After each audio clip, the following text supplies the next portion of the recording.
Hello everyone, welcome back to my channel. I hope you all are doing well.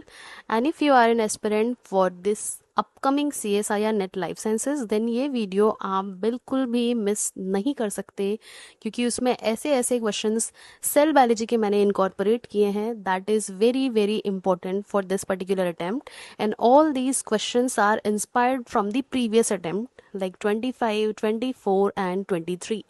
So you can now guess the importance of all these questions. If you want to crack it, do watch till the end. And also now all these questions will be available in shorts form. So it will be easier for you to only learn the concept in just 40 to 50 seconds.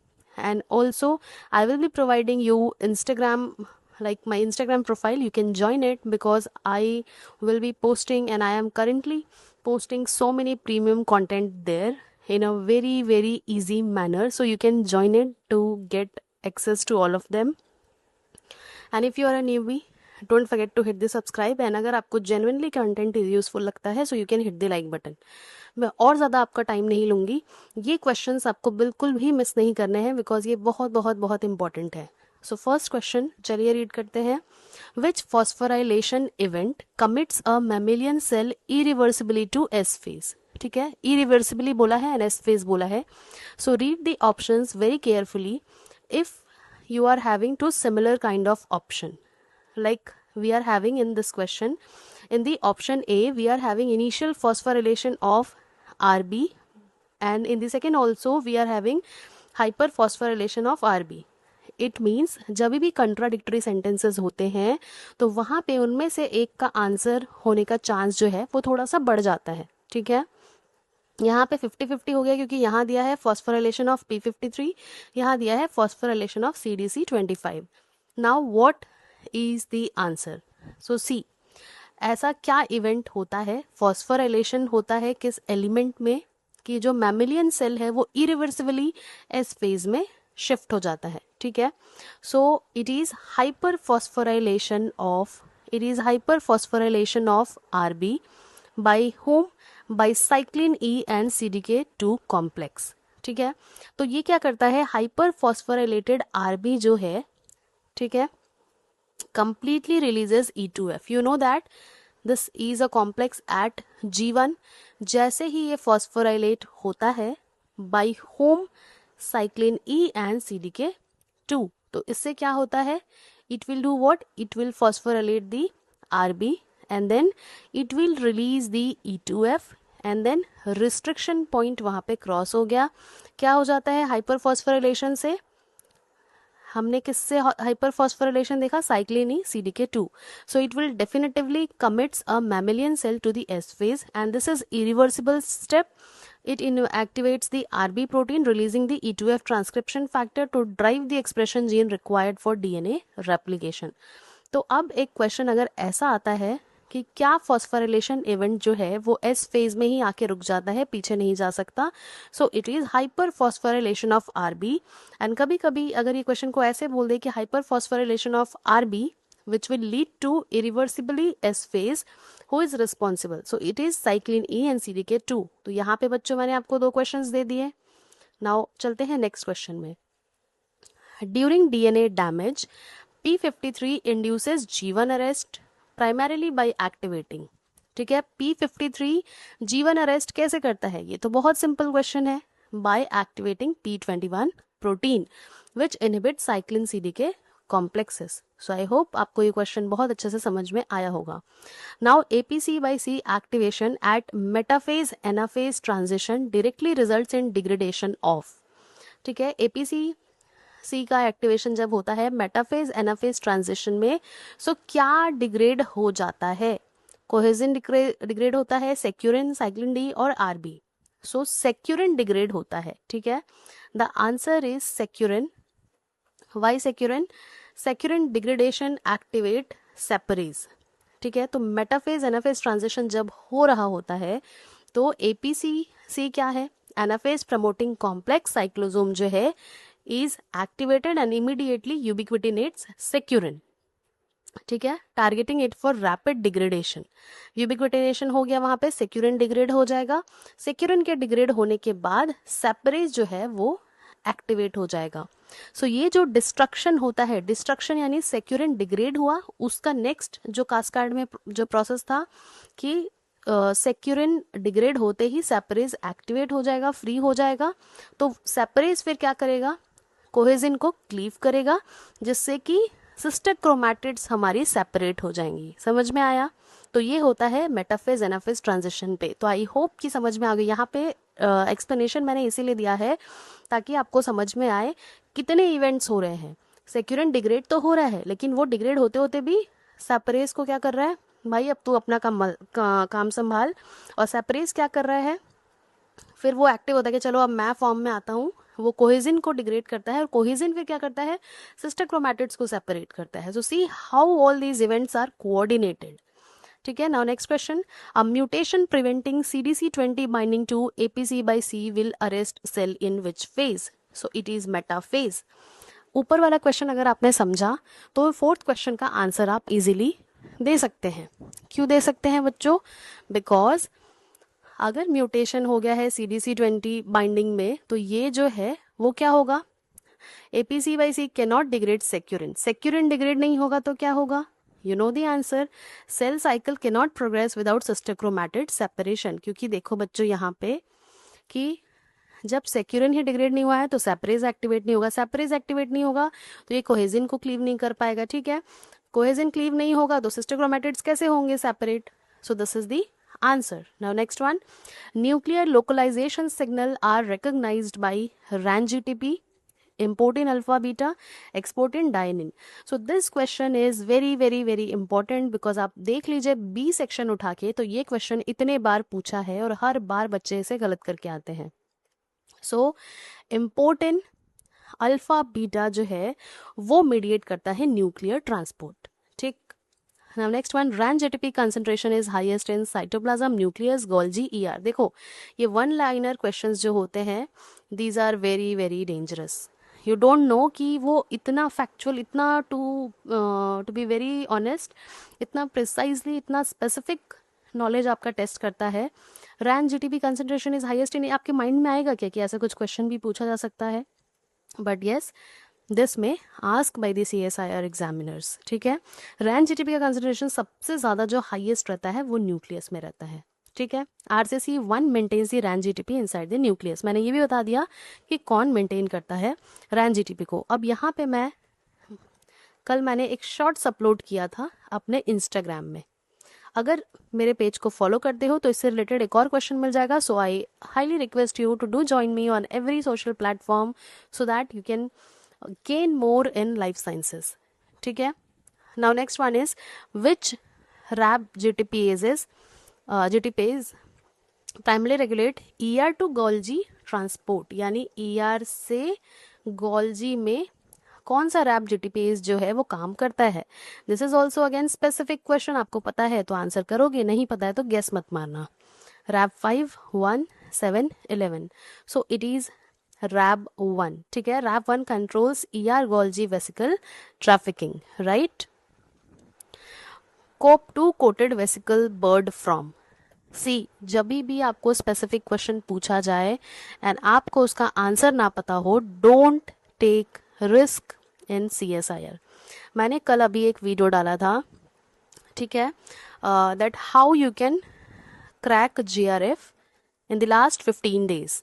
If you haven't watched it, I am feeling so sorry for you कि आप बिल्कुल जो चीज़ें आपको परोस के दी जा रही है उसे भी अचीव नहीं कर रहे हो। ठीक है, so do grasp it. 16 to 15 minutes का कुछ वीडियो है, you will gain a lot after watching that video. Do watch it and आपको समझ आएगा कौन से लास्ट मिनट टॉपिक्स है जो कवर करने हैं, क्या डोंट्स हैं जो जिससे आपके मार्क्स चले जाते हैं। ठीक है, what is COP? COP is what? Coat protein complex. कभी कभी इसका फुल फॉर्म भी पूछा जाता है, कोट प्रोटीन कॉम्प्लेक्स। ठीक है, coat protein complex, Golgi to ER, ER to Golgi, plasma membrane, lysosome. So let me first introduce the COP2 coated vesicle. तो ये जो कोट प्रोटीन कॉम्प्लेक्स 2 है, ये क्या करता है? Transport vehicles that mediate anterograde transport, यानी कि क्या करता है? Moving newly synthesize protein and lipids from ER to Golgi. ठीक है, यानी कि एक फाउंडेशनल रोल है इनका यूकैरियोटिक सेक्रेटरी पाथवे में। तो कॉप2 का जो रोल होता है वो होता है ER2 गोल्जी। ठीक है, now retrieval of ER resident protein containing KDEL occurs through whom? COP1, COP2 और any other option given in the question. तो retrieval of ER resident protein containing KDL, तो COP1 कोटेड वेसिकल क्या होता है? ये भी सेल्यूलर ट्रांसपोर्ट कंटेनर्स होते हैं। ठीक है, और इनका भी रोल प्राइमरीली किस में होता है? इनका रोल COP1 का रेट्रोग्रेड ट्रांसपोर्ट में होता है। ठीक है, मैं यहाँ बात कर रही हूँ COP1 की। सो सॉरी, COP1 COP2 दोनों से रिलेटेड मैंने क्वेश्चन आपको बताए हैं। COP1 जो है वो क्या होता है? These are primarily responsible for retrograde transport. Retrograde मतलब क्या होता है? मूविंग बैकवर्ड, पीछे जाएगा। ठीक है, इसको कैसे याद रखोगे बच्चों बताओ? COP1 ज़रूरी नहीं है कि हमेशा फर्स्ट रैंक वाले टॉप में जाए, एवरेज बच्चे भी आगे कर सकते। तो ये याद रखो, ये फर्स्ट तो था लेकिन ये आगे बढ़ के ना बैकवर्ड ट्रांसपोर्ट करता है। ठीक है, तो ये क्या करता है? Carrying cargo from the Golgi apparatus back to the ER। ठीक है, यानी ये उल्टा करेगा, ये गोल्जी से क्या करेगा? ER में देगा। तो यहाँ पे मैंने आपको बता दिया, सी COP2 क्या कर रहा था? ER2 Golgi, ER2 Golgi, and this is doing just opposite, यानी गोल्जी से क्या कर रहा था? ER में दे रहा है। ठीक है, इस तरह से याद रखना है। तो ये दो क्वेश्चन अगेन इंपॉर्टेंट हो जाते हैं। Which snare is generally present on the target membrane? V snare, T snare, dynamine, clathrine. So it is T snare which is present on the target membrane. ठीक है, V snare plus T snare mediate membrane fusion होता है। Now quickly moving on to the next one. Which kinase activates the spindle assembly checkpoint? किसका काम होता है spindle assembly checkpoint को activate करना? So it is aurora B kinase. इसी का काम होता है, it detects the incorrect kinetochore attachment and then ये activate हो जाता है, spindle assembly checkpoint activate हो जाता है। Next question, the energy required for microtubule polymerization comes from where? GTP hydrolysis by beta tubulin। ठीक है, इससे हमेशा याद रखो कि क्या चीज़ें इंपॉर्टेंट है। ठीक है, the energy required for microtubule polymerization comes from GTP hydrolysis by beta tubulin। ये सीधे टेक्स्ट बुक के लाइन का क्वेश्चन उठाया गया है। कार्प में, कूपर में आपको ये स्ट्रेट फॉरवर्ड लाइन दिख जाएगा। ठीक है,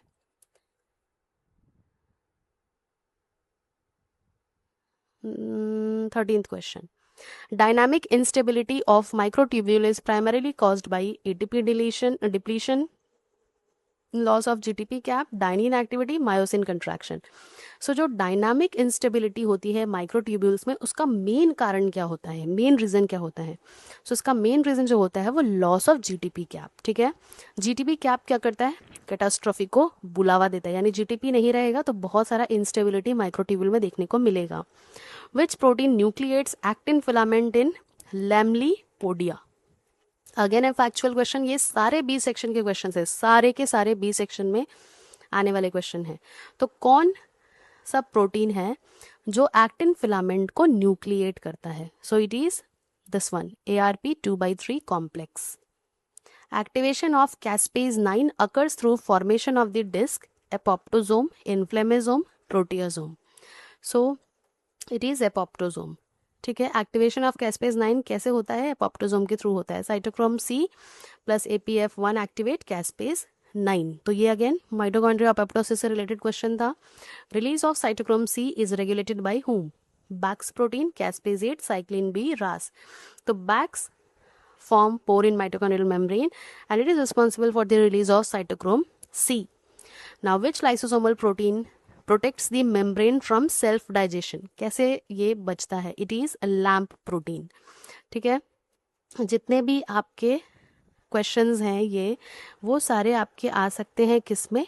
आपके आ सकते हैं बी सेक्शन में। अगेन आई एम सेइंग कि ये बहुत इंपॉर्टेंट है, तो आप इसे मिस मत कीजिए। ठीक है, तो जो लैम्प प्रोटीन है उसके फुल फॉर्म अगर आपको पता होगा तो इसी से आपका ये क्वेश्चन बन जाता।